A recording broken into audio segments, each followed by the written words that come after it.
আনসারুল্লাহর আদর্শ আল কায়দা, পরিকল্পনা ছিল বড় রকম নাশকতার। রানা প্লাজা ধস তদন্তে আরো 3 মাস, ন্যায় বিচারের অপেক্ষায় ক্ষতিগ্রস্তরা। এবং যাত্রাবাড়ি গুলিস্তান ফ্লাইওভারের টোল প্লাজা সুফল ব্যাহত হওয়ার আশঙ্কা।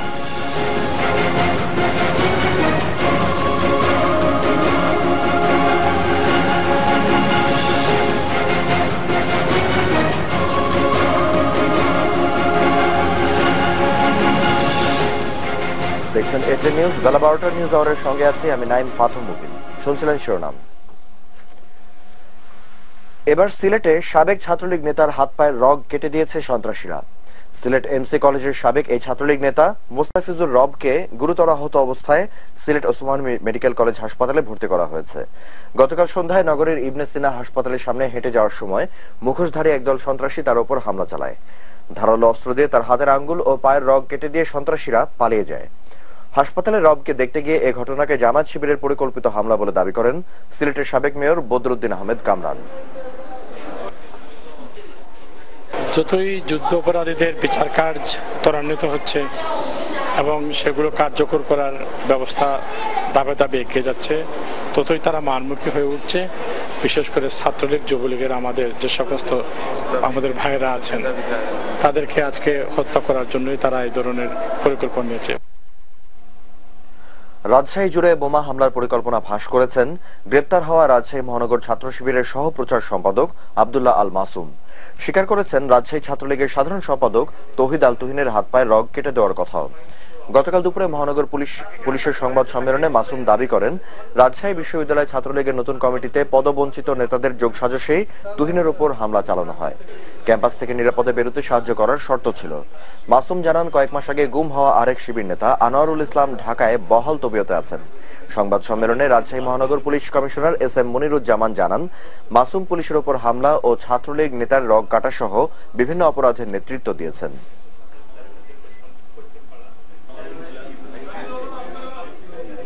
অবৈধ অস্ত্র নিয়ে আমাদের উপর হামলা করছে। আমাদের উপর হামলা করার পরেই আমাদের টার্গেটে আসার পরে এই ঘটনা। আনোয়ার ইসলাম মাসুম তো গুম হয়েছিল, এটা সত্য, কিন্তু আনোয়ার ইসলাম মাসুমকে ঈদের 2 দিন আগে এই সরকারের একটি বাহিনী ছেড়ে দিয়েছে। আবার আমার লাস্ট জানার মধ্যে সে ঢাকায় আছে। উগ্রপন্থী জঙ্গি সংগঠন আনসারুল্লাহ বাংলা টিমের আরো 9 সদস্যকে আটক করেছে ঢাকা মহানগর গোয়েন্দা পুলিশ।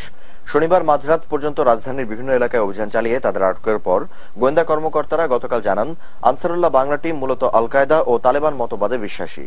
সশস্ত্র জিহাদের মাধ্যমে শরিয়া ভিত্তিক রাষ্ট্র প্রতিষ্ঠার জন্যই তাদের এই আন্দোলন। রাজীব ঘোষের রিপোর্ট। আন্তর্জাতিক সন্ত্রাসী সংগঠন আল কায়েদার আদলে তৈরি উগ্র জঙ্গি সংগঠন আনসারুল্লাহ বাংলা টিমের এই 9 সদস্য শরিয়া ভিত্তিক রাষ্ট্র প্রতিষ্ঠার জন্য কাজ করছিলেন। শনিবার মধ্যরাত পর্যন্ত অভিযান চালিয়ে রাজধানীর মোহাম্মদপুর, বাড্ডা, জিগাতলা, এলিফ্যান্ট রোড ও সাভার থেকে তাদের গ্রেপ্তার করে গোয়েন্দা পুলিশ। তাদের কাছ থেকে অস্ত্র, গ্রেনেড তৈরির নকশা, চাকু, হাতকড়া, কম্পিউটার সহ অপতৎপরতায় ব্যবহৃত নানা সরঞ্জাম উদ্ধার করা হয়।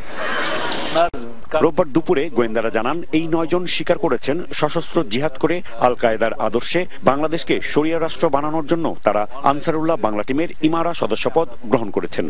ইমারার শীর্ষে রয়েছেন কিছুদিন আগে বরগুনায় গ্রেপ্তার হওয়া মুফতি জসিমউদ্দিন এবং অপারেশনের দায়িত্বে রয়েছেন পাকিস্তানে পালিয়ে থাকা ইজাজ হোসেন।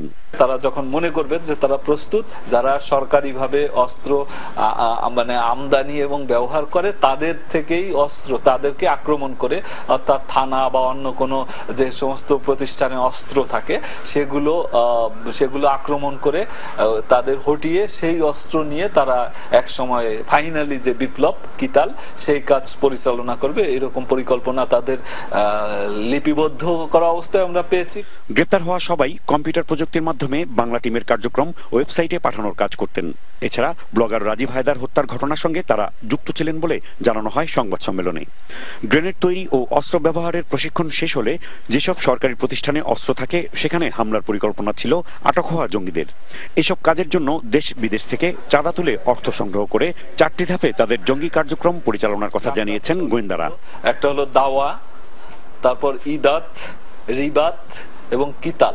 কিতাল মানে হলো কতল করা। সরকারি কর্মকর্তা বা যাদেরকে তারা প্রতিপক্ষ মনে করবে তাদের হত্যা করার মাধ্যমে ফাইনালি তারা তাদের যে তেহরিকে তালিবান স্টাইলে শাসন ব্যবস্থা সেটি তারা কায়েম করবে।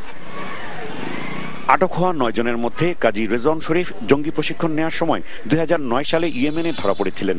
এছাড়া নাইমুল হাসান বাংলা টিমের অপারেশনের দায়িত্বে থাকা ইজাজ হোসেনের ভাই। বিদেশে প্রশিক্ষিত জঙ্গিরা দেশে একটি নেটওয়ার্ক গড়ার চেষ্টা করছে জানিয়ে তা প্রতিরোধ করতেই অভিযান পরিচালনার কথা বললেন গোয়েন্দা কর্মকর্তারা। Rajib Ghosh, ATN news, Dhaka. জামায়াত শিবিরের হামলায় নিহত বর্ডার গার্ড বাংলাদেশ বিজিবির 2 সদস্যের পরিবারকে আর্থিক অনুদান দিয়েছেন প্রধানমন্ত্রী শেখ হাসিনা। গতকাল তিনি তার তেজগাঁও কার্যালয়ে প্রত্যেক পরিবারের কাছে 10 লাখ টাকার সেভিং সার্টিফিকেট হস্তান্তর করেন। নিহত সিপাহী লাবলু হোসেনের বাবা আব্দুস সোবহান এবং নিহত জেসিও নায়েক সুবেদার শাহ আলমের স্ত্রী নাসরিন আক্তার আলেয়া এ সেভিং সার্টিফিকেট গ্রহণ করেন। প্রধানমন্ত্রী নিহতদের স্বজনদের সমবেদনা জানিয়ে বলেন, এ আর্থিক সহায়তায় তাদের অর্থনৈতিক কষ্ট কিছুটা হলেও লাঘব হবে। স্বরাষ্ট্রমন্ত্রী ডক্টর মহিউদ্দিন খান আলমগীর, প্রধানমন্ত্রীর উপদেষ্টা HT ইমাম, বিজিবির মহাপরিচালক ও প্রধানমন্ত্রীর কার্যালয়ের ঊর্ধ্বতন কর্মকর্তারা এ সময় উপস্থিত ছিলেন। জাতিসংঘের মহাসচিব বান কি মুনের উদ্যোগ ব্যর্থ হলে দেশের পরিস্থিতি ভয়াবহ হবে বলে আশঙ্কা প্রকাশ করেছেন বিএনপির স্থায়ী কমিটির সদস্য ব্যারিস্টার রফিকুল ইসলাম মিয়া। আজ সকালে বিএনপির প্রতিষ্ঠা বার্ষিকী উপলক্ষে জিয়াউর রহমানের মাজারে শ্রদ্ধা নিবেদন শেষে সাংবাদিকদের একথা বলেন তিনি। ব্যারিস্টার রফিকুল ইসলাম বলেন, নির্দলীয় তত্ত্বাবধায়ক সরকার ব্যবস্থা জনগণের দাবি, তাই তত্ত্বাবধায়ক সরকার ব্যবস্থায় সরকারকেই উদ্যোগী হয়ে প্রয়োজনীয় ব্যবস্থা নিতে হবে। এই ইস্যুতে শুধু নোবেল বিজয়ী ডক্টর ইউনূসই নন, গণতন্ত্রে বিশ্বাসী সব শ্রেণী পেশার মানুষই এখনো উদ্বিগ্ন। এবারের সংসদ অধিবেশনে তত্ত্বাবধায়ক সরকার বিষয়ক আইনটির সংশোধনের দাবি জানান তিনি। জাতিসংঘের মহাসচিবের উদ্যোগ যদি ব্যর্থ হয় এবং আমাদের চাওয়া পাওয়া যদি ব্যর্থ হয়, গণতন্ত্রের ভবিষ্যৎ, সাংবিধানিক সরকারের ভবিষ্যৎ এবং দেশের আইনের শাসনের ভবিষ্যৎ মারাত্মক হুমকির সম্মুখীন হবে এবং দেশের সাধারণ মানুষের উন্নয়ন এবং তাদের চাওয়া পাওয়া নিয়ে মারাত্মক সংকট সৃষ্টি হবে। নিবন্ধন বাতিলের হাইকোর্টের রায় বহাল থাকলে বরগুনা 2 আসনের উপনির্বাচনে অংশ নিতে পারবে না জামায়াতে ইসলামী। জাতীয় নির্বাচনেও তাদের অংশগ্রহণ অনিশ্চিত। আগামী 3রা অক্টোবর বরগুনা 2 আসনের উপনির্বাচনের তফসিল ঘোষণায় প্রধান নির্বাচন কমিশনার এসব কথা জানান। গত 26 জুলাই সড়ক দুর্ঘটনায় সরকার দলীয় সংসদ সদস্য গোলাম সবুর টুলু মারা গেলে শূন্য হয় বরগুনা 2 আসনটি। আগামী 3 অক্টোবর ভোট গ্রহণের দিন নির্দিষ্ট করে উপনির্বাচনের তফসিল ঘোষণা করেছে নির্বাচন কমিশন। রিটার্নিং অফিসার, সহকারী রিটার্নিং অফিসারের নিকট মনোনয়নপত্র দাখিলের শেষ তারিখ 5 সেপ্টেম্বর 2013। রিটার্নিং অফিসার কর্তৃক মনোনয়নপত্র বাছাইয়ের তারিখ 7 সেপ্টেম্বর 2013। প্রার্থিতা প্রত্যাহারের শেষ তারিখ 15 সেপ্টেম্বর 2013। ভোট গ্রহণের তারিখ 3 অক্টোবর 2013। উচ্চ আদালতের রায়ে নিবন্ধন বাতিল হয়ে যাওয়ায় জামাত ইসলামী এই উপনির্বাচনে অংশ নিতে পারবে না জানিয়েছেন প্রধান নির্বাচন কমিশনার। তবে জামাতের নেতাকর্মীরা স্বতন্ত্র প্রার্থী হতে পারবে, নির্বাচন করতে পারবে, তাদের লোক ওই প্রতীক ছাড়া নির্বাচন করতে পারবে। এই হিসেবে আগামী সংসদ নির্বাচনেও জামাতকে দেখা যাওয়ার কথা নয়। সাংবাদিকদের প্রশ্নের জবাবে এ বিষয়ে স্পষ্ট কিছু না বললেও সিইসির কথায় সেরকমই ইঙ্গিত ছিল। আদালতের রায়, হাইকোর্ট থেকে রায় হয়েছে, সে রায় বলবৎ রয়েছে, কাজেই সেটা স্টে না হওয়া পর্যন্ত সেই রায় বলবৎ থাকবে। এর এগেইনস্টে আপিল করার সুযোগ আছে, আমরা আপিলও করতে পারবেন। বিএনপি নির্বাচনী প্রতীক ধানের শীষের সাথে সাদৃশ্যপূর্ণ গমের শীষ প্রতীকটি বিএনএফ নামের নতুন রাজনৈতিক দলটি পাবে কিনা কমিশন এ বিষয়ে এখনো সিদ্ধান্ত নেয়নি বলে জানান সিইসি। ধানের শীষ, গমের শীষ এগুলা একটা পার্টির নাম কিংবা একটা পার্টির ব্যবহৃত সিম্বল, সেটা তো অন্য কাউকে দেওয়া যাবে না, এটা তো চাইলেই হবে না। এবং তাদের ব্যাপারে সিদ্ধান্ত মাঠ পর্যায়ে এটা যাচাই বাছাই করা হচ্ছে। সেই রিপোর্ট পাওয়া গেলে আমরা সেই মোতাবেক সিদ্ধান্ত দিব। প্রার্থিতা বাতিল সংক্রান্ত আরপিওর 91 ই ধারা সংশোধন সম্পর্কিত প্রস্তাব আইন মন্ত্রণালয়ে পাঠিয়েছে নির্বাচন কমিশন। রাজনৈতিক দলের সাথে শিগগিরই সংলাপের সম্ভাবনা নেই বলেও জানিয়েছেন সিইসি। তবে আগামী মঙ্গলবার 27 আগস্ট বিদেশি কূটনীতিকদের সাথে বৈঠকে বসবেন তারা। মাহফুজা মোসলেহি, এটিএন নিউজ, ঢাকা। জঙ্গি সংগঠনগুলোর হঠাৎ তৎপরতার মধ্যেই 4 মহানগরীর কমিশনার সহ পুলিশের শীর্ষ পর্যায়ের 14টি পদে রদবদল আনা হয়েছে। গতকাল স্বরাষ্ট্র মন্ত্রণালয় এ সংক্রান্ত প্রজ্ঞাপন জারি করেছে। খুলনা মহানগরীর কমিশনার শফিকুর রহমানকে চট্টগ্রামে পাঠানো হয়েছে। বরিশালের কমিশনার শামসুদ্দিনকে পাঠানো হয়েছে খুলনায়। চট্টগ্রামের পুলিশ কমিশনার শফিকুল ইসলামকে পাঠানো হয়েছে রাজশাহীতে। রাজশাহীর কমিশনার SM মনিরুজ্জামানকে খুলনা রেঞ্জের ডিআইজি করা হয়েছে। বরিশালে পাঠানো হয়েছে সিআইডিতে কর্মরত উপমহাপরিদর্শক শৈবাল কান্তি চৌধুরীকে। ডিআইজি পদমর্যাদার এই 5 পুলিশ কর্মকর্তার পাশাপাশি 7 পুলিশ সুপারের কর্মক্ষেত্র পরিবর্তন করে বদলির আদেশ দেওয়া হয়েছে। রানা প্লাজা ট্র্যাজেডি মামলার তদন্ত শেষ হতে আরো 3 মাস সময় লাগবে বলে জানিয়েছে পুলিশের অপরাধ তদন্ত বিভাগ সিআইডি। এ ঘটনায় ভবন মালিক সোহেল রানা ও পোশাক কারখানাগুলোর মালিক সহ 21 জনকে গ্রেফতার করা হয়েছে। কয়েক দফা রিমান্ড শেষে তারা এখন কারাগারে।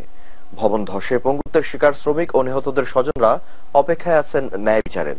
ইমরান হোসেন সুমনের রিপোর্ট। শুধু বাংলাদেশ নয়, বিশ্বের সবচেয়ে ভয়াবহ ভবন ধসের ঘটনার একটি রানা প্লাজা ট্র্যাজেডি। ধসের পর সাভার মডেল থানায় 2টি মামলা হয়। সেই মামলায় গ্রেফতার হয়েছেন ভবন মালিক সোহেল রানা, তার বাবা আব্দুল মালেক, 4 গার্মেন্টস মালিক আমিনুল ইসলাম, মাহমুদুর রহমান তাপস, বজলুস সামাদ আদনান, প্রকৌশলী ও পৌর মেয়র রেফায়েতুল্লাহ সহ 21 জন। প্রথমে এই মামলার তদন্ত করে ঢাকা জেলা গোয়েন্দা পুলিশ। পরবর্তীতে মামলার ব্যাপকতা, অপরাধের ধরন ও গুরুত্ব বিবেচনা করে তদন্তের দায়িত্ব দেওয়া হয় সিআইডি। এরই মধ্যে মামলার প্রধান অভিযুক্ত সোহেল রানা সহ গুরুত্বপূর্ণ আসামিদের কয়েক দফা রিমান্ডে নিয়ে জিজ্ঞাসাবাদ করা হয়েছে। প্রত্যক্ষদর্শী ও আহত শ্রমিকদের জবানবন্দির মধ্য দিয়ে চাঞ্চল্যকর এই মামলা প্রমাণের অনেক তথ্য পেয়েছে সিআইডি। আমাদের হাতে রয়েছে। অতি মুনাফার লোভে অনুমোদনহীন বাণিজ্যিক ভবনকে শিল্প কারখানা হিসেবে ব্যবহার করার দায় ভবন মালিক ও গার্মেন্টস মালিক এড়াতে পারেন না জানিয়ে তদন্ত কর্মকর্তা বলছেন, আগামী 3 মাসের মধ্যেই শেষ করা সম্ভব হবে তদন্ত। এটা ছিল কমার্শিয়াল বিল্ডিং, এটাকে ইন্ডাস্ট্রিয়াল বিল্ডিং হিসেবে ব্যবহার করা হয়েছে। তো এইগুলির যে রেকর্ড, এই রেকর্ডটা আমরা বিশেষভাবে গুরুত্ব দিচ্ছি। বিভিন্ন সংস্থা থেকে এই বিল্ডিং ধসের কারণ যে একটা পরীক্ষা নিরীক্ষা হচ্ছে সে সংগ্রহ করতেছে। আর কিছু আসামি আরো আমাদের আইন আমলে আনার বাকি রয়ে গেছে, তাদেরকে ধরার চেষ্টা করতেছি। অন্যদিকে আলোচিত মামলার বিচার দ্রুত শেষ করে দৃষ্টান্তমূলক শাস্তির দাবি জানালেন পঙ্গুত্বের শিকার শ্রমিক ও তাদের স্বজনেরা, যাদের দিন কাটছে হাসপাতালের বিছানায়। আমার মা ছিল, দাদি ছিল, ফুফাতো বোন ছিল, ফুফাতো ভাই ছিল। এখন 4 জন এখন নিখোঁজ, কোনো খোঁজ পাওয়া যাইতেছে না। এই যে আমার 2টো পায়ে চলে গেছে। আমরা যেন দেখে যাইতে পারি যে হ্যাঁ এইরকম অপরাধীর বিচার আছে দেশে। ফাঁসি ছাড়া ওদের কোনো বিচার চাই না। গত 24শে এপ্রিল সাভারের রানা প্লাজা ধসে 1132 শ্রমিকের প্রাণহানি ঘটে। এর মধ্যে 840 জনের লাশ তাদের স্বজনদের কাছে হস্তান্তর করা হলেও পরিচয় নিশ্চিত না হওয়ায় অন্যদের দাফন করা হয় জুরাইন কবরস্থানে। Imran Hossain Suman, ATN news, Dhaka. Urea সারের দাম কেজি প্রতি 4 টাকা করে কমালো সরকার। এর ফলে ইউরিয়া সার 20 টাকার বদলে এখন থেকে 16 টাকায় পাওয়া যাবে। কৃষিমন্ত্রী মতিয়া চৌধুরী গতকাল সচিবালয়ে সংবাদ সম্মেলন করে জানান, আন্তর্জাতিক বাজারে সারের দাম স্থিতিশীল থাকায় ফসলের উৎপাদন খরচ কমাতে এবং টেকসই খাদ্য নিরাপত্তার জন্য সারের দাম কমানোর সিদ্ধান্ত নেওয়া হয়েছে। ডিলার ও কৃষক পর্যায়ে এই দাম গতকাল থেকে কার্যকর হচ্ছে। দাম কমানোর ফলে প্রতি বছর 680 কোটি টাকা অতিরিক্ত ভর্তুকি দিতে হবে সরকারকে। দেশে বর্তমানে ইউরিয়া সারের চাহিদা রয়েছে 24 লাখ টন, এর মধ্যে 17 লাখ টন আমদানি করতে হয়। পর্যায়ে ইউরিয়া সারের সর্বোচ্চ খুচরা মূল্য কেজি প্রতি 20 টাকা হতে কমিয়ে কেজি প্রতি 16 টাকা নির্ধারণ করা হয়েছে। এই ভর্তুকি আমরা এটা সম্বন্ধে তো আমরা পার্লামেন্টেও বলছি যে হ্যাঁ আমাদের অনেক সাহায্যদাতা দেশের এই ব্যাপারে ভুরু কোসকানি আছে, কিন্তু আমরা আমাদের সিদ্ধান্ত এই ব্যাপারে আমরাই নেব এবং এই ব্যাপারে আমরা কারো সেই প্রেসক্রিপশনটা খুব ফলো করতে চাই না। পেঁয়াজ সহ নিত্যপণ্য আমদানির সম্ভাব্যতা যাচাইয়ে সরকারের প্রতিনিধি দল শিগগিরই মিয়ানমার যাচ্ছে। বাণিজ্য মন্ত্রণালয়ের অতিরিক্ত সচিব মনোজ কুমার রায় গতকাল সন্ধ্যায় চট্টগ্রাম চেম্বারে ব্যবসায়ীদের সঙ্গে মতবিনিময় সভায় একথা জানিয়ে বলেন, এ সফরে মিয়ানমার থেকে পণ্য আমদানিতে বিবদমান বাধা দূর করতে দুদেশের মধ্যে আলোচনা হবে। চীন ও মিশর সহ বিভিন্ন দেশ থেকে পেঁয়াজ আমদানি প্রক্রিয়া সহজ করতে বাণিজ্য সচিবের কাছে অনুরোধ রাখেন ব্যবসায়ীরা। এছাড়া বাজারে পণ্যের দাম নিয়ন্ত্রণে টিসিবির পাশাপাশি সংশ্লিষ্ট কর্তৃপক্ষকে নজরদারি বাড়ানোর দাবি জানানো হয়।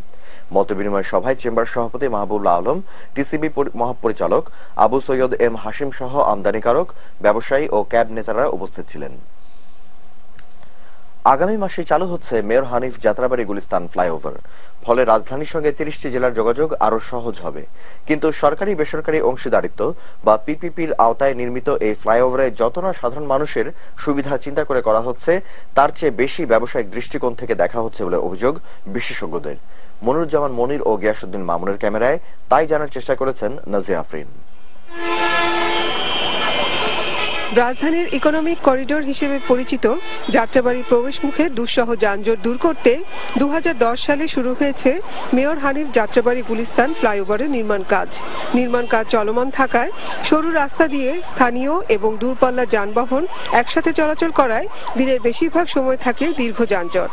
এইখানে ঈদের আগে 6 ঘন্টা থাকতে হয়েছে, 5 ঘন্টা থাকতে হয়েছে। গাত্তা গপ্পর যখন সিগন্যালটা সারে আমরা একরোড ভাবে চালা যাইতে পারতেছি না। প্রতিটা সাইডে 1-1.5 ঘন্টা করে সিঙ্গেল প্রতিবাহিত হয়, কারণ দেখা গেছে অফিস আওয়ার নষ্ট হয়ে যায়। বেসরকারি অর্থায়নে পিপিপির আওতায় প্রথমবারের মতো নির্মিত হচ্ছে নগরীর সবচেয়ে বড় ফ্লাইওভার। নির্মাতা প্রতিষ্ঠান ওরিয়ন গ্রুপের কর্ণধার জানালেন, শিগগিরই চালু হচ্ছে ফ্লাইওভারটি। এগ্রিমেন্টের যে টাইম, সেই টাইম মোতাবেক কি এহেড অফ শিডিউল আমরা আসি বলতে হবে, কারণ ডিসেম্বর 2013 এর মধ্যে আমাদের কমপ্লিট করার কথা এবং আমরা আশা করছি যে সেপ্টেম্বরের মধ্যে এটা কমপ্লিট করে উদ্বোধন করে দিব। কিন্তু যাত্রাবাড়ি গুলিস্তান ফ্লাইওভার হলেই কি সমাধান হবে ঢাকায় প্রবেশের অন্যতম মুখটির অন্যান্য সমস্যা, কিংবা লেনের পরিমাণ বাড়ালেই কি সমস্যার সমাধান সম্ভব? যাত্রাবাড়ি মোড়ে ক্রনিক কনজেশন হয়, নিড ক্যাপাসিটি অগমেন্টেশন। তাহলে টোল ফ্রি ফ্লাইওভার হওয়া উচিত ছিল, অর্থাৎ জনগণ আসবে দ্রুত চলে যাবে। ফ্লাইওভার বা এগুলো রাস্তা বাড়িয়ে লাভ হয় না, কারণ মানুষ হয়তো 2, 3, 4, 5 ম্যাক্সিমাম বেশিরভাগ লোকই যায়। এই সমস্যাগুলো সমাধান করতে গেলে পরিবহন ব্যবস্থার দিকে নজর দিতে হবে। যাত্রাবাড়ি গুলিস্তান ফ্লাইওভারে টোল প্লাজা থাকছে 7টি পয়েন্টে। যাত্রাবাড়ির কাছাকাছি টোল প্লাজাটি নিচের সড়কের মুখে থাকায় এর চারপাশের রাস্তার আয়তন যাবে ছোট হয়ে। ফলে এখনকার চেয়ে যানজটের অবস্থা আরো ভয়াবহ হতে পারে বলে আশঙ্কা বিশেষজ্ঞদের। দ্রুত টোল কারেকশনের জন্য একটা লেনে গাড়ি আসবে, 4 লেনে আমি টোল বুথ দিব। তাহলে এরকম 2 লেনে গাড়ি, 8 ফুট টোল বুথ করবে কোথায়? ওই মাটিতে যে রাস্তাটা আছে সরকারের, সেটার মধ্যে টোল বুথ করতেছে, তার মানে নিচে রাস্তা নাই। 11 কিলোমিটার দৈর্ঘ্যের ফ্লাইওভারটির নকশা বারবার বদল হয়ে সরকারের ইচ্ছা অনুযায়ী বর্তমান আকারে পৌঁছেছে বলে জানান নির্মাতা প্রতিষ্ঠানের চেয়ারম্যান। টোল প্লাজার কথা স্বীকার করলেও যানজট এতে বাড়বে না বলে দাবি তার। আমাদের এক্সিট পয়েন্টগুলোতে টোল থাকছে 7টা পয়েন্টে। কিছুটা জায়গা রাস্তার পাশে নিয়ে ওয়াইড করে নিয়েছি, যাতে কোনোভাবে এক্সিস্টিং লেনের কোনো ডিস্টার্ব না হয়। ফ্লাইওভারটির স্থায়িত্বকাল 100 বছর। চালুর পর থেকে নির্মাতা প্রতিষ্ঠান ওরিয়ন গ্রুপ এর ব্যবস্থাপনা, টোল আদায় ও রক্ষণাবেক্ষণ করবে আগামী 25 বছর। Nazia Afrin, ATN news, Dhaka. নিচ্ছি বাইজেদ স্টিল বিরতি। এরকম চলাচল বন্ধের দাবিতে আজ সকাল 11টা থেকে খুলনা সাতক্ষীরা ও খুলনা বাগেরহাট সড়ক অবরোধ শুরু হয়েছে। এর ফলে জেলার 10টি রুটে বাস চলাচল বন্ধ রয়েছে। খুলনা জেলা বাস, মিনিবাস কোচ মালিক সমিতি ও খুলনা মোটর শ্রমিক ইউনিয়ন যৌথভাবে এই কর্মসূচির ঘোষণা পালন করছে।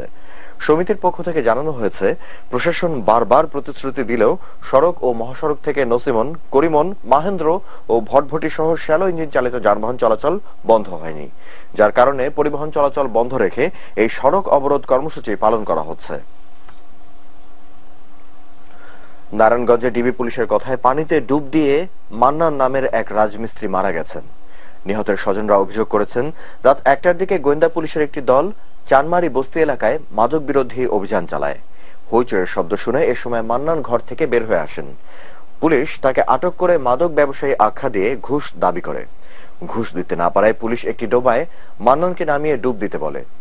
এরপর তিনি আর উঠতে পারেননি। সকালে ডোবা থেকে এলাকাবাসী তার লাশ উদ্ধার করে। প্রতিবাদে তারা লাশ নিয়ে পুলিশ সুপারের কার্যালয়ে ঘেরাওয়ের চেষ্টা করে। পুলিশ তাদের সরিয়ে দিলে তারা পুলিশ সুপারের কার্যালয়ের সামনে ঢাকা নারায়ণগঞ্জ লিংক রোড অবরোধ করে। প্রায় 20 মিনিট সড়কটিতে যান চলাচল বন্ধ থাকে। মোবাইল ফোনে কথা বলতে বলতে রেল ক্রসিং পার হওয়ার সময় ট্রেনে পড়েছে ফজলুল হক নামে এক ব্যক্তি। কাল মধ্যরাতে রাজধানীর খিলক্ষেত এলাকায় রেল ক্রসিং এ এই ঘটনা ঘটে।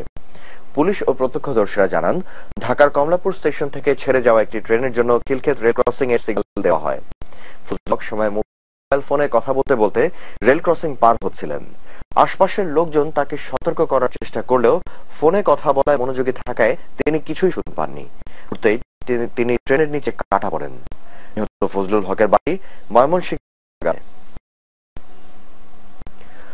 বেপরোয়া চালানোর পরিণতিতে রাজধানী বনানী এলাকায় উল্টে গেছে দুটো বাস। প্রত্যক্ষদর্শীরা জানান, গতকাল রাত 11টার দিকে মহাখালী ফ্লাইওভারের সামনে থেকে বেপরোয়া গতিতে বাস দুটো পরস্পরকে ওভারটেক করার চেষ্টা করছিল। বলাকা পরিবহনের বাসটি এক পর্যায়ে গুলিস্তান গাজীপুর রুটের মিনি বাসকে ধাক্কা দিলে দুটো বাসে নিয়ন্ত্রণ হারিয়ে উল্টে যায়। দুটো বাসে যাত্রী কম থাকায় বড় ধরনের হতাহতের ঘটনা ঘটেনি। গুরুতর আহত একটি বাসের চালক ও এক যাত্রীকে স্থানীয় হাসপাতালে পাঠানো হয়। দুর্ঘটনার পর বলাকা পরিবহনের চালক পালিয়ে যান। পরে পুলিশ এসে বাসগুলো রাস্তা থেকে সরিয়ে নেয়।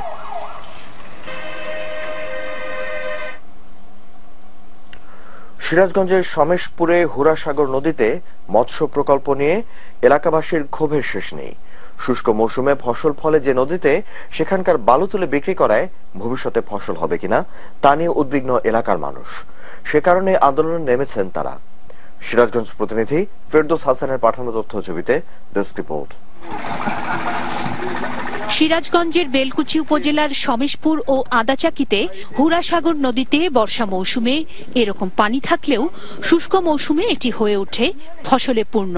কিন্তু মৎস্য অধিদপ্তরের নেওয়া কয়েকটি প্রকল্প বাস্তবায়নে ড্রেজিং এর কারণে 30 থেকে 40 ফুট গভীর গর্তের সৃষ্টি হচ্ছে এখানে। ফলে আদৌ আর এসব জমিতে ফসল ফলবে কিনা এ নিয়ে শঙ্কা সৃষ্টি হয়েছে। এছাড়াও প্রকল্পের উপর ঠিকাদারের বিরুদ্ধে উঠছে নানা অভিযোগ। এখানকার বালু কাইটা বেচা লক্ষ লক্ষ টাকা কামাইতেছে আর আমাদের পেটে লাথি দিতেছে। ওরে ধান জমা খাই সেগুলোর মধ্যে পানি দিতে ভর্তি করছিল, এবার পানি দিছে 7 দিন করে। আমাদের গরিব মানুষ তো সব অসহায়, অর্ধেক কাটছে, এখন নদী দিলে কাটে দিলে চলে ফিরে খাবো কেউ করে। হুরা নদীতে নেওয়া প্রকল্প বাতিলে প্রতিদিনই চলছে আন্দোলন। এ নিয়ে মৎস্য ও প্রাণী সম্পদ মন্ত্রীর কাছেও অভিযোগ গেছে। তবে অভিযুক্ত ঠিকাদারের দাবি, নিয়ম অনুযায়ী চলছে নদী খনন। এখানে বালি বিক্রি করাটা মোটেই উদ্দেশ্য না। মোটেই উদ্দেশ্যটা হলো যে বালু, নদীর বালু কাইটা বালু স্থানান্তর করা। এবং যেহেতু ওয়ার্ক অর্ডারের সুস্পষ্ট কন্ডিশন আছে যে বালু এমন ভাবে ফেলতে স্থানান্তর করতে হবে যাতে সে বালু পুনরায় নদীতে না আসে এবং ভরাট না হয়। বন্ধ করার তো প্রশ্নই আসে না। এটা তো open tender, open method tender, যেটা সেই পদ্ধতিতে এখানে টেন্ডার হয়েছে। ঠিকাদারকে বালু বিক্রির বিষয়ে উপরের নিষেধাজ্ঞা জানিয়ে দেওয়ার পরও কাজ হচ্ছে না বলে জানালেন প্রকল্প পরিচালক। জানানোর কথা আমি জানাইছি এবং ওখান থেকে নির্দেশনা দিয়েছে যে তোমরা ব্যাচ বানাও, পাবলিকের যাদের দরকার হয় তারা নিয়ে যাবে। এই নির্দেশনাটা তাদেরকে পৌঁছে দেওয়া হয়। তারা না মানলে আমরা জানাবো। আমি তো কালকে সকালেই যাবো, যে বলবো। Mehnaz Parvin, desk report, ATN news. এবার এসআইবিএল বাণিজ্য সংবাদ।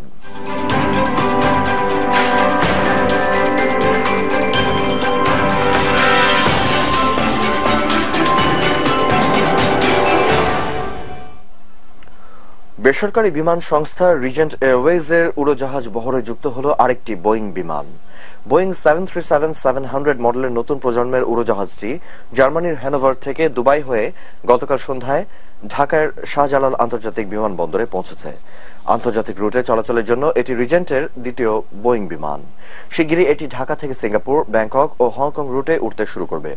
International lease finance corporation ILFC থেকে 6 বছরের জন্য আনা নতুন উড়োজাহাজটিতে আসন সংখ্যা 126টি, 12টি বিজনেস ক্লাস ও 114টি ইকোনমি ক্লাস।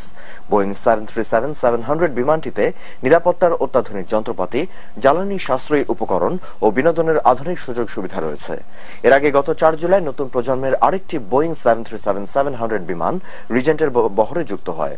এটি এখন ঢাকা কুয়ালালামপুর রুটে চলছে। 48 বছর ধরে বন্ধ নীলফামারীর চিলাহাটি স্থলবন্দর আবারও চালু হচ্ছে। সম্প্রতি এ সংক্রান্ত গ্যাজেট প্রকাশের পর অর্থনৈতিক মুক্তির স্বপ্ন দেখছেন সীমান্তবাসী মানুষ। নীলফামারী প্রতিনিধি মিলাদুর রহমান মামুনের পাঠানো তথ্য ছবিতে ডেস্ক রিপোর্ট। স্টেশন কিন্তু ঘোষণা করে দিলাম এবং তার কাগজও আমরা দিয়ে যাচ্ছি। 2011 সালের 19 জুন নীলফামারী সীমান্ত এলাকা চিলাহাটিতে এভাবেই শুল্ক স্টেশন চালুর ঘোষণা দিয়েছিলেন নৌ পরিবহন মন্ত্রী। আমার তো মনে হয় এই বছরের মধ্যে আমরা আশ্বাস দিয়েছেন 6 মাসের মধ্যে পূর্ণাঙ্গ স্থলবন্দর চালুর।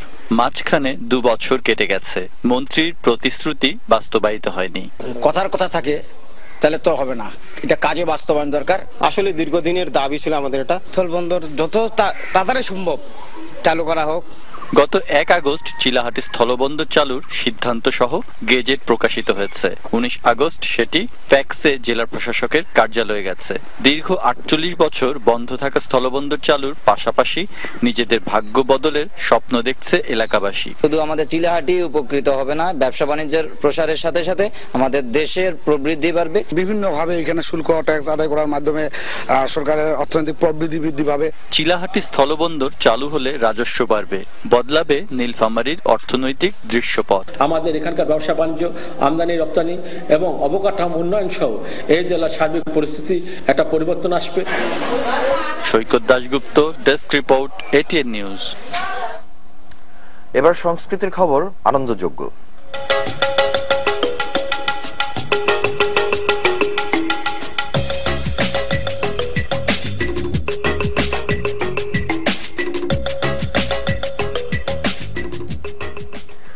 জাতীয় কবি কাজী নজরুল ইসলামের গান নির্ভুলভাবে তরুণদের মধ্যে ছড়িয়ে দেওয়ার আহ্বান জানিয়েছেন সংস্কৃতি মন্ত্রী আবুল কালাম আজাদ। রোববার জাতীয় জাদুঘরে জাতীয় নজরুল সম্মেলনের উদ্বোধনী অনুষ্ঠানে তিনি আহ্বান রাখেন। জাতীয় কবির 37তম মৃত্যুবার্ষিকী উপলক্ষে আয়োজিত ওই অনুষ্ঠানে নজরুল পুরস্কার 2012 তুলে দেওয়া হয় শিল্পী এম এ মান্নান এবং নজরুল গবেষক অনুপম হায়াতের হাতে। পরে ঢাকা বিভাগের বিভিন্ন জেলার শিল্পীরা নজরুলের গান এবং কবিতা পরিবেশন করেন।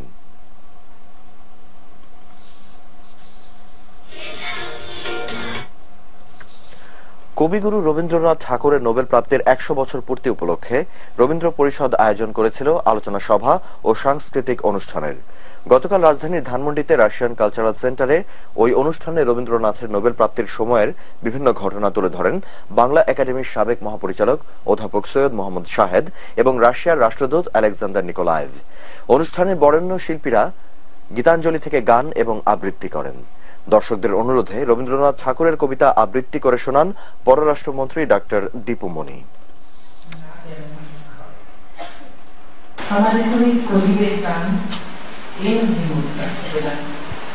তৈরিতে পারি সকল আমার ভার লাঘব করি নাই বা দিয়ে সান্ত্বনা বহিতে পারি এমনই যেন হয়। আবারও নিচ্ছি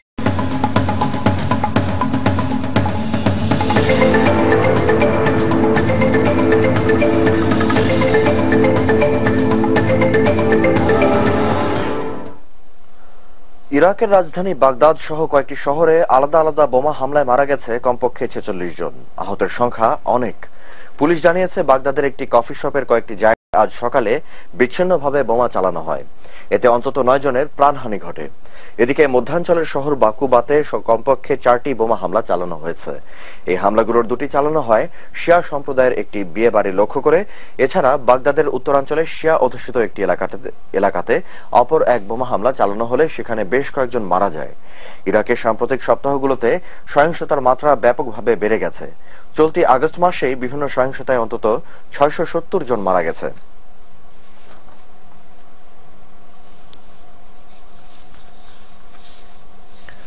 সিরিয়ার রাজধানী দামেস্কের কাছে আজ রাসায়নিক অস্ত্র ব্যবহারের ঘটনাস্থল পরিদর্শন ও তদন্ত শুরু করতে যাচ্ছে জাতিসংঘ পর্যবেক্ষক দল।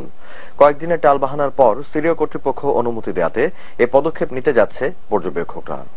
জাতিসংঘের এক কর্মকর্তা জানিয়েছেন, দামেস্কের শহরতলির এলাকায় ঘটনাস্থলে গিয়ে পরিস্থিতি খতিয়ে দেখবেন তাদের 20 সদস্যের পর্যবেক্ষক দলটি। এ সময় সিরীয় সরকার একটি যুদ্ধবিরতিতে সম্মত হয়েছে বলে জানান ওই কর্মকর্তা। সন্দেহজনক রাসায়নিক অস্ত্র ব্যবহারের এলাকা পরিদর্শনের জন্য 3 দিন আগে জাতিসংঘ পর্যবেক্ষক দল দামেস্কে পৌঁছলেও অনুমতির অভাবে ঘটনাস্থলে যেতে পারেনি। গত বুধবার আসাদ বাহিনী দামেস্কের কাছে রাসায়নিক অস্ত্রের ব্যবহার করেছে বলে অভিযোগ ওঠে। এর পরপরই সাধারণ জনগণের ওপর রাসায়নিক অস্ত্র ব্যবহারের সত্যতা মিললে কঠোর শাস্তির হুঁশিয়ারি দিয়ে রেখেছে যুক্তরাষ্ট্র, ব্রিটেন সহ পশ্চিমা দেশগুলো। পাশাপাশি জাতিসংঘ দলকে অনুমতি দেওয়ারও আহ্বান জানিয়ে আসছে তারা। এবার খেলার খবর।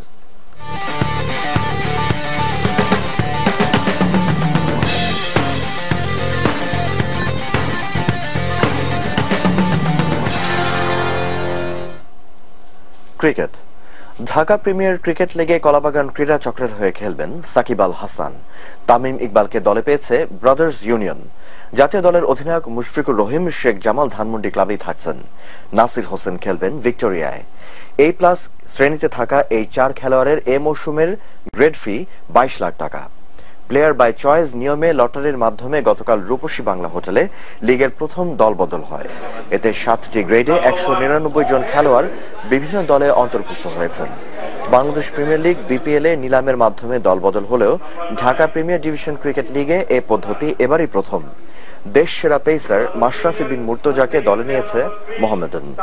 ওপেনার শাহরিয়ার নাফিজ ও নাজিম উদ্দিনের দল আবাহনী। এনামুল হক জুনিয়রের নতুন দল ভিক্টোরিয়া। এছাড়া মাহমুদুল্লাহ রিয়াদকে দলে নিয়েছে গাজী ট্যাঙ্ক ক্রিকেটার্স। অ্যাশেজ সিরিজে ইংল্যান্ড ও অস্ট্রেলিয়ার মধ্যকার পঞ্চম ও শেষ টেস্টটি ড্র হয়েছে। এর ফলে অজিদের বিপক্ষে 3-0 জিতে সিরিজ শেষ করল স্বাগতিকরা। ওভালে শেষ দিনে অস্ট্রেলিয়ার দেওয়া 227 রানের টার্গেটে ব্যাট করতে নেমে দলীয় 22 রানে প্যাভিলিয়নে ফেরেন জো রুট। ওয়ান ডাউনে নামা জনাথন ট্রটকে সঙ্গে নিয়ে 64 রানের জুটি গড়েন অধিনায়ক অ্যালিস্টার কুক। আউট হওয়ার আগে কুকের ব্যাট থেকে আসে 34 রান। এরপর তৃতীয় উইকেটে কেভিন পিটারসনকে সঙ্গে নিয়ে আরো 77 রানের জুটি গড়েন ট্রট। পিটারসন 62 ও ট্রট 59 রানে আউট হন। তবে 4 ওভার বাকি থাকতে আলোর স্বল্পতার কারণে ম্যাচ আগেই শেষ হয়। ম্যাচ ছাড়ার আগে ইংল্যান্ডের সংগ্রহ ছিল 5 উইকেটে 206 রান। এর আগে নিজেদের প্রথম ইনিংসে 6 উইকেটে 111 রান করে ইনিংস ঘোষণা করে অস্ট্রেলিয়া।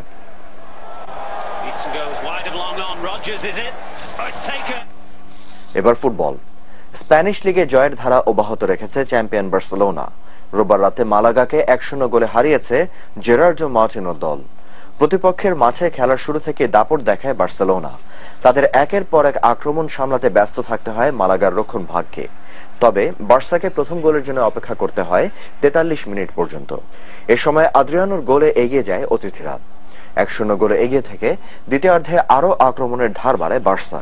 তবে ফরওয়ার্ডদের ব্যর্থতায় গোলের দেখা পায়নি তারা। শেষ পর্যন্ত 1-0 গোলের জয় নিয়ে মাঠ ছাড়ে বার্সেলোনা। এদিকে ইংলিশ প্রিমিয়ার লিগে নিজেদের দ্বিতীয় ম্যাচে পরাজয়ের দেখা পেয়েছে ম্যানচেস্টার সিটি। রোববার কার্ডিফ সিটির কাছে 3-2 গোলে হেরেছে তারা।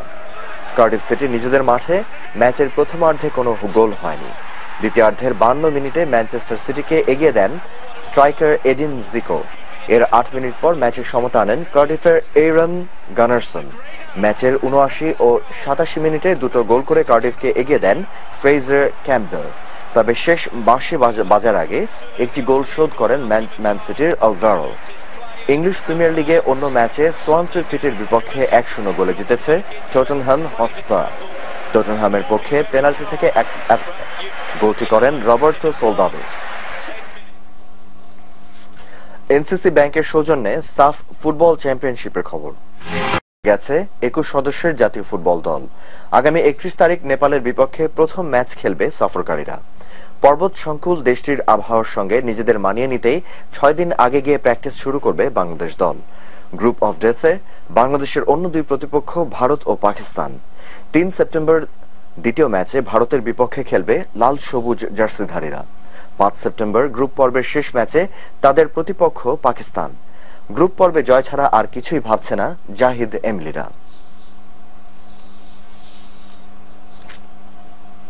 শেষ করছে নিউজ আওয়ার।